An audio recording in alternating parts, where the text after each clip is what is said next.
کون ہے وہ ہستی جو یشفع سفارش کر سکے، اپنی زبان کھول سکے، عندہ اس کے پاس، الا باذنہ مگر اسی کی اجازت کے ساتھ۔ دلیل جلالی کا تذکرہ ہو رہا تھا۔ پانچویں دلیل، اللہ تعالیٰ سوال کر کے پوچھتے ہیں، ہاں بھائی میرے سامنے کون ہے جو زبان کھول سکے؟ جو میرے سامنے زبان نہیں کھول سکتا تو زوری زور تمہیں سفارش کر کے جنت میں کیسے لے کے جا سکتا ہے؟ اللہ اکبر کبیرہ، زبان اور اپنے لب نہیں کھول سکتا تو تمہیں کیسے تمہاری دستگیری کرے گا، تمہارے لیے دنیا کے اندر معاون بنے گا یا آخرت میں معاون بنے گا؟ تمہیں اپنی جو تمہاری کھوٹی قسمت ہے وہ کھری کرے گا؟ نہیں کوئی کر سکتا۔ صرف کھوٹیاں قسمتیں کھری کرنے والا ہوں تو صرف میں ہوں۔ زوری زور مجھ سے سفارش نہیں کروا کے لے کے جا سکتا۔ اللہ اکبر کبیرہ۔ پھر انداز ہے قرآن مقدس کا، یہ تو زبان کی بات ہے، زبان کے اندر تو اختیار چلتا ہے، انسان چلاتا ہے۔ کبھی کبھی ایسی چیزیں بھی ہو سکتی ہیں کہ انسان کے اندر سے بے اختیاری چیزیں نکل جاتی ہیں۔ اللہ فرماتے ہیں وہ جو بے اختیاری چیزیں نکلتی ہیں ان کے بارے میں پوچھ لیتا ہوں آخر یہ نکلی کیوں؟ تو جو اختیاری چیز زبان ہے اس تو زیادہ کنٹرول میں ہے۔ ہاں بھئی اس کو اپنی زبان کو اپنے کنٹرول میں رکھنا، لیکن ایک چیز ہوتی ہے بے اختیاری طور پر ایک وجود اس کا آ جاتا ہے، اختیار بھی نہیں ہوتا، ویسے طبعاً اس کے اندر وہ تعلق ہوتا ہے، طبی طور پر وہ کی صادر ہو جاتی ہے۔ اوپر سے میں پھر جھنجھوڑ کے پوچھنا شروع کر دیتا ہوں یہ ہوا کیوں؟ آئندہ کے لیے نہ ہو۔ جب میں بے اختیاری چیزوں کے بارے میں پوچھتا ہوں، طبی چیزوں کے بارے میں پوچھ لیتا ہوں، تو پھر زبان میرے سامنے کوئی کیسے کھولے گا؟ پھر زوری زور پھر جنت میں لے کے جائے گا کیسے؟ کچھ سوچ لے۔ اس لیے مان لے لا الہ الا اللہ کہ سارے اختیاروں کا مالک ہے تو صرف اللہ ہے۔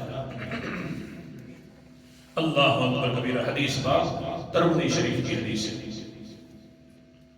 عن عائشہ رضی اللہ تعالی عنہا قالت انزل عبس وتولى في ابن ام مکتوم الاعمى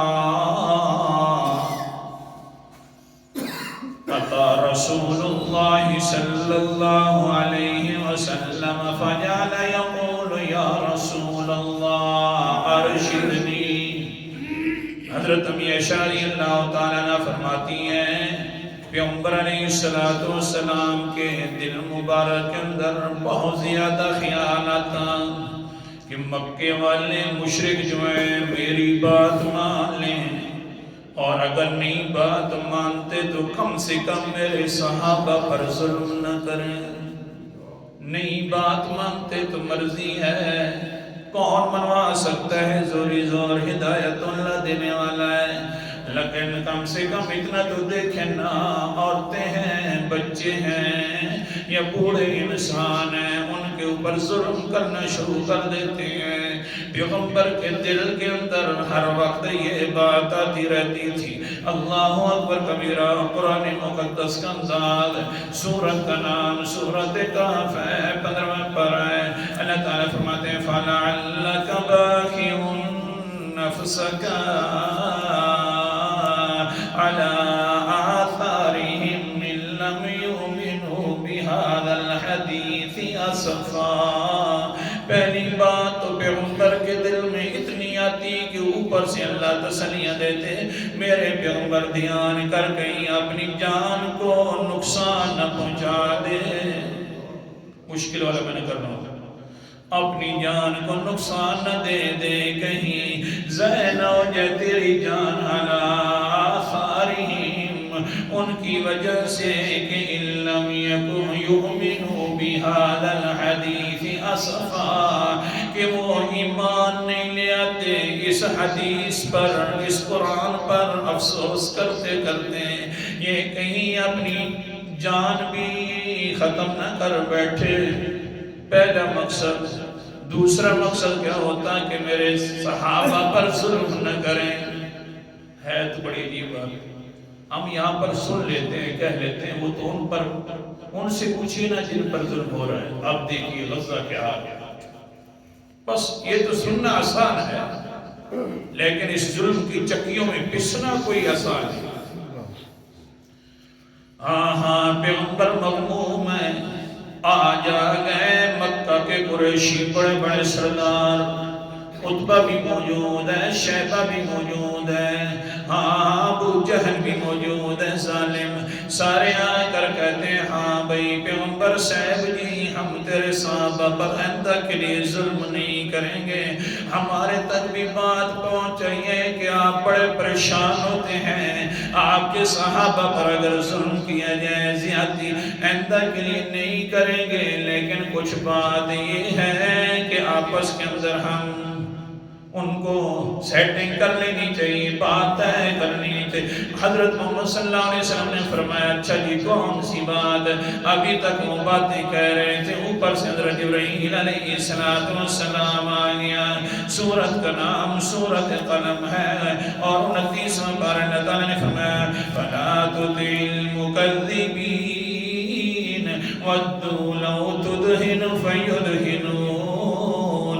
آیت نمبر میرے سامنے 8 اور 9 ہے. میرا پیغمبر دھیان کیجئے، جھٹلانے والوں کے پیچھے نہ چل پڑنا. یہ جو میرے کلمے کو بھی جھٹلا رہے ہیں، تیری رسالت کو بھی جھٹلا رہے ہیں، پیچھے نہ چل پڑنا. ان کی باتوں میں نہ وَدُّوا لَوْ تُدْهِنُ فَيُدْهِنُونَ. یہ چاہتے ہیں کہ کمپرومائز ہو جائے مسئلوں کے اندر. کچھ آپ بات مان لیں، وہ کچھ وہ بات مان لیں گے. پہلی بات ڈائریکٹ آ کر کرتے یار اللہ اکبر کبیرہ اے رسول جی مسئلہ یہ ہے بس ہفتے کے اندر ایک مرتبہ ہمارے بزرگوں کی تعریف کر دیا کریں. بزرگ معبود کیونکہ وہ مورتیاں بزرگوں کے نام پر تھیں، ان کی تعریف کر ہفتے کے اندر ایک مرتبہ صرف تعریف کرنی ہے کہ ہاں لات بھی بڑی اونچی شخصیت کا نام تھا، عزہ بھی تھا تو اونچی شخصیت. بس جی یہ تعریف کر دیا کریں، ہم آپ کے ساتھ مل کر تیرے رب کی باتیں بھی کریں گے، نمازیں بھی پڑھیں گے، حج بھی کر، جو آپ کہیں گے ہم کرنا شروع کر دیں گے. اللہ تعالیٰ نے فرمایا دھیان کرنا، مسئلہ صحیح بیان کرنا، یہ نہ کرنا کہ چلو کمپرومائز ہو رہی ہیں، کچھ جناب لینے کے لیے کچھ دینا بھی پڑتا ہے. نہ جان جاتی ہے تو چلی جائے، ظلم ہوتے ہیں تو ہوتے رہیں، میرے مسئلے کو صحیح بیان کرنا. کہہ دے یہ کچھ نہیں کر سکتے، ان کے پلے کچھ نہیں ہے، نہ بگڑیاں بنا سکتے ہیں، نہیں سے بالکل میرا پیغمبر میں نے تو یہ جہان بنایا بھی اسی مسئلے کے خاطر ہے. اگر اسی مسئلے کے اندر تھوڑی سی کمپرومائز ہو گئی تو خاص خیال کرنا، پھر تو آپ نے جھوٹے لوگوں کی اتباع کر لی اور آپ تو سچوں کی بھی سردار ہیں. سبحان اللہ. سچا انسان جھوٹے کے پیچھے کرتا. اللہ نے لفظ ایسا بولے بس جی یہ معاملہ ہو رہا ہے، باتوں کے اندر تذکرہ ہو رہا ہے، گفت و شنید. ادھر سے آ گئے عبداللہ ابن ام مکتوم نبینا صحابی آ کر اللہ اکبر. حضرت عائشہ فرماتی ہیں انزل عبس وتولى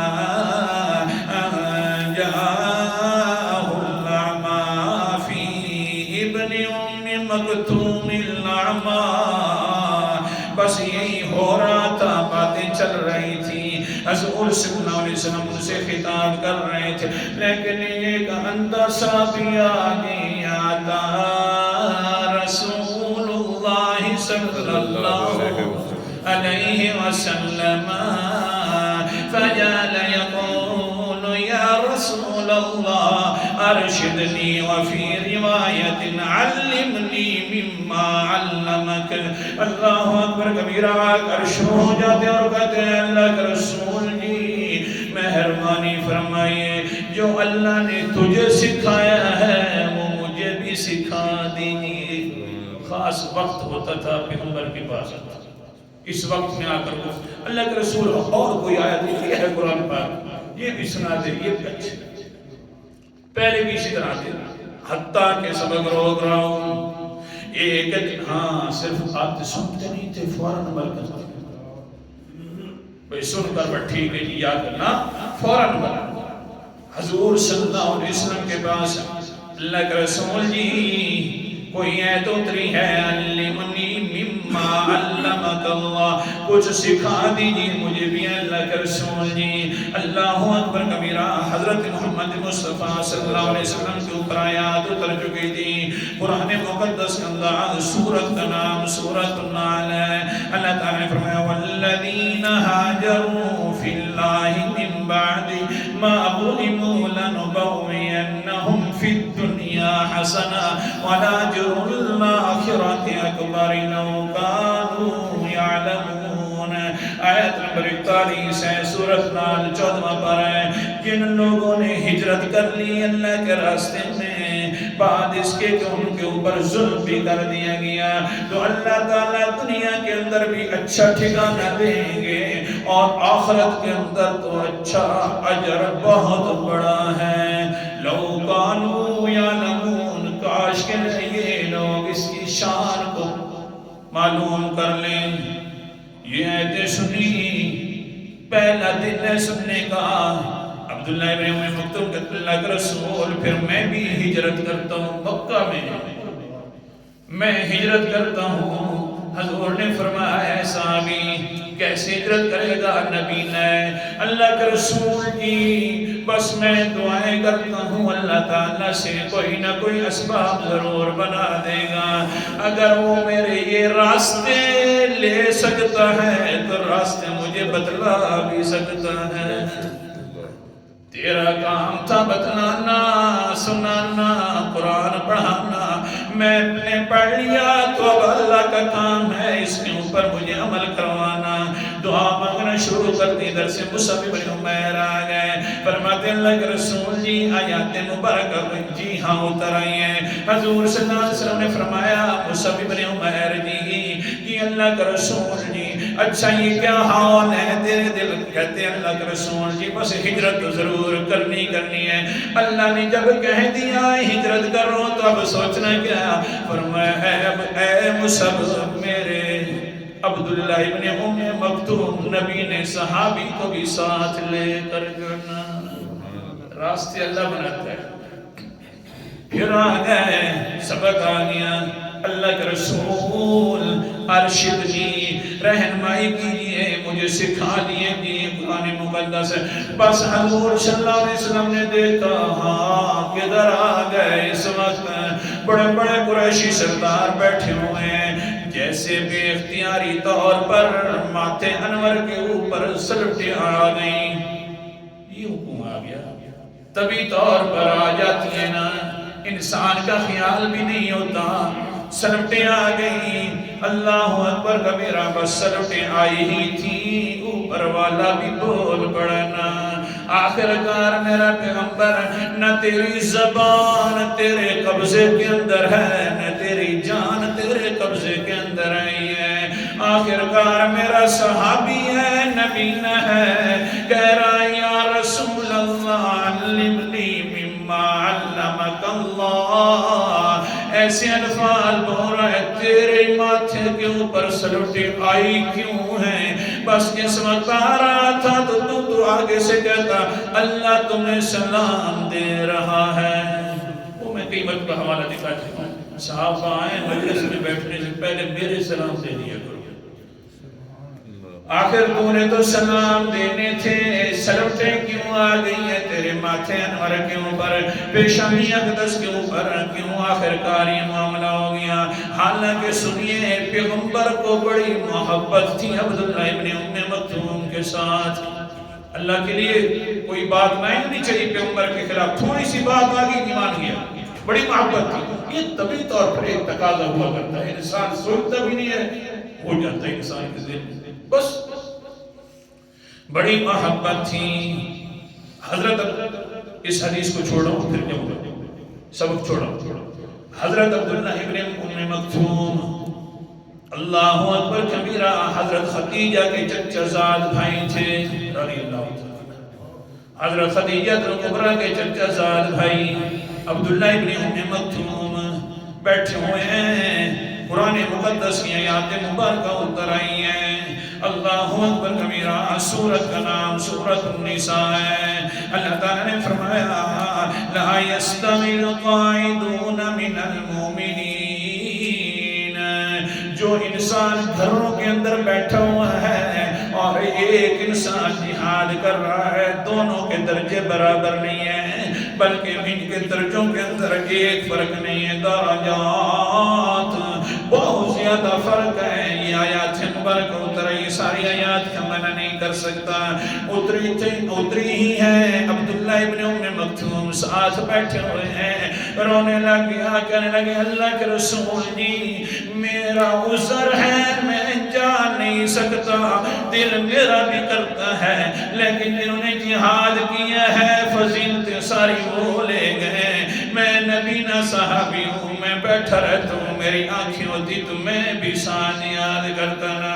حضور صلی اللہ علیہ وسلم کے سامنے جب یہ بات ہوئی کہ عمر علیہ السلام کی آنکھوں میں بھی آنسو آ گئے، اے عبداللہ ابن ام مکتوم جس طرح تو مجبور ہے ایسے میں بھی مجبور ہوں، میں کیسے کہوں؟ اللہ نے فرما دیا، بس یہ باتیں ہو رہی تھی، پھر حضرت جبرائیل علیہ السلام آ گئے، فرمایا میرا پیغمبر غیر للضرر والمجاہدون فی سبیل اللہ۔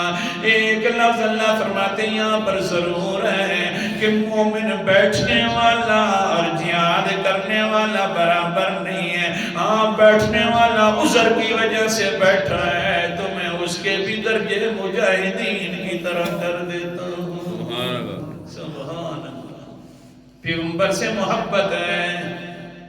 حضرت عبداللہ ابن ام مکتوم صرف نہیں رو رہا، پیغمبر کے آنسو مبارک بھی آ گئے نا، محبت بڑی ہے، لیکن بس ویسے ہی پر انوار چہرے پر، ماتھے پر سلوٹیاں آئی گئی ہیں، بس ہوا یہ معاملہ، اوپر سے حضرت ابراہیم علیہ السلام بھی آ گئے۔ اللہ اکبر کبیرہ، 16 آیت مبارکہ لے کر حضرت عبداللہ ابن ام مکتوم کی شان کے اندر فرمایا بس وتولا جاءه الأعمى وما يدريك لعله يزكى أو يذكر فتنفعه الذكرى أما من استغنى فأنت له تصدى وما عليك ألا يزكى عبس وتولى۔ اے میرا پیغمبر آخرکار تیرے ماتھے اوپر انوار پر سلوٹیں آئی کیوں ہیں؟ وتولى، منہ بھی پھیر دیا ہے، جاءه الأعمى کہ اندھا تیرے پاس آ گیا، وما يدريك لعله يزكى، ہو سکتا ہے آپ کو کیا معلوم میرا پیغمبر، یہ جو اندھا آیا ہے نبی نسا بھی آیا ہے، یہ نصیحت بہت اونچے طریقے سے حاصل کر لیتا، او یذکر فتنفعہ الذکرى، نصیحت بھی حاصل کرتا، نصیحت اس کو پھر نفع بھی دیتی۔ اما من استغنى، جو انسان اس نصیحت سے منہ پھرتا ہے، فانت لہ تصدی، آپ اس کی طرف توجہ زیادہ کر رہے ہیں۔ وما علیک الا یزکى، تیرے اوپر تو کوئی لازم نہیں تھا کہ وہ نصیحت کیوں نہیں حاصل کر رہے یا نہ کر رہے، جو آتا ہے کرنے کے لیے انہی کو نصیحت نامہ پڑھائیے نا، آپ کے جبین پر سلوٹے آئی کیوں ہیں؟ بغیر اختیار کیا، تبھی جب بھی حضرت عبداللہ ابن ام مکتوم آتے بعد میں حضور صلی اللہ علیہ وسلم اپنی محفل سے اٹھ کھڑے ہوتے اور کہتے مرحبا بمن عاتبنی فیہ ربی، آجی آیا نو خوش آمدید ہے عبداللہ ابن ام مکتوم، جی آیا نو، یہ یہ تو ایسا انسان ہے کہ جس کی وجہ سے میرے رب نے میرے اوپر بڑی سختی اتار دی تھی، سخت آیات مبارکہ اتار دی تھی، تیری وجہ سے میرے اوپر عتاب ہوا ہے، ایسا نہ ہو کہیں بعد میں پھر تو ناراض نہ ہو جائے، تیری ناراضگی کی وجہ سے اوپر والا پھر ناراض نہ ہو جائے، اس لیے مرحبا جی آیا نو۔ تو کیا کہہ رہا تھا؟ اللہ تعالیٰ فرماتے ہیں انسان کیا سوچتا ہے کہ وہ حضوری تو چھڑوا لیں گے، جو ہستی سب سے اونچی ہستی ہے محمد مصطفیٰ، اس کا حال یہ ہے کہ بس بے اختیاری طور پر سلوٹے آ جائیں تو میں ان سے پوچھنے لگ جاتا ہوں، تو میں پوچھ سکتا ہوں، میرے سامنے کوئی زور نہیں چلا سکتا، لہذا مسئلہ یہی سمجھ لا الہ الا اللہ۔